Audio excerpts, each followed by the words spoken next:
Oh, g'day. Welcome back to Gamaraka. Now today, I'm just playing around with a bit of irrigation, to be honest. Come along for the ride if you like.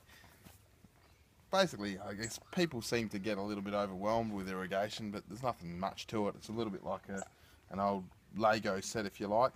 The way I like to run things is just have a little crate full of my bits and pieces. Generally we just stick to the 13mm and the 19mm products. You can see there, that's your little 13mm T, and then you go up to your 19mm T there, and then your clips to suit as well. So they're your 19mm clips and your 13s over there. But yeah, just try to keep things organised to a degree and divide it up into their own little housing. Today we're going to be using what they call a shrubbler.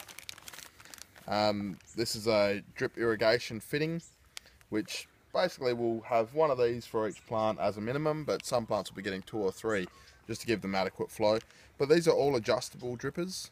Other thing I love about them is they're made locally. These are Australian made product. I don't buy through the bigger corporations.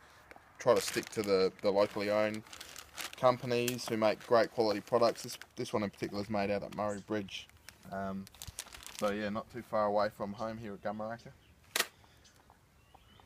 Now, we'll have a quick squiz at the tools. Now, people may think you need a whole elaborate variety of tools when you're doing irrigation, but basically, I just stick to 3 different things.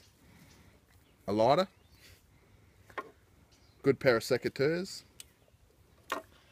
and some parrot beaks. And that's pretty well all you're going to need to set up a basic irrigation system. Now, some of you might be wondering, what are you going to do with a lighter? Now, I just like to have a lighter handy because sometimes the poly pipe, this guy here, can be a little bit tricky to actually get your fittings into. So by heating up the pipe itself, it's quite an easy thing to push in your irrigation fittings once the pipe itself is warm.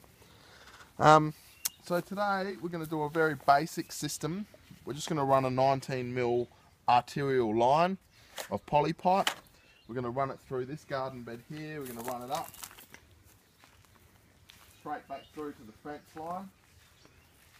We're going to elbow it and we're going to come back down to the right, and then we're going to bring it back through. So in essence we'll end up with a basic triangular grid, and off that main arterial line we're going to be having lengths of 4mm spaghetti tube, and that's going to come off your main line, and that's where these little shrubbler drippers come into play. So you have your line coming out to your dripper, and that's going to actually provide water to all of these shrubs that are existing, as well as a few young ones that we're putting in. So yeah, that's pretty well it for the time being, and if you'd like to come back a little bit later, we'll show you some of the more technical side of fitting and cutting and getting your lengths correct.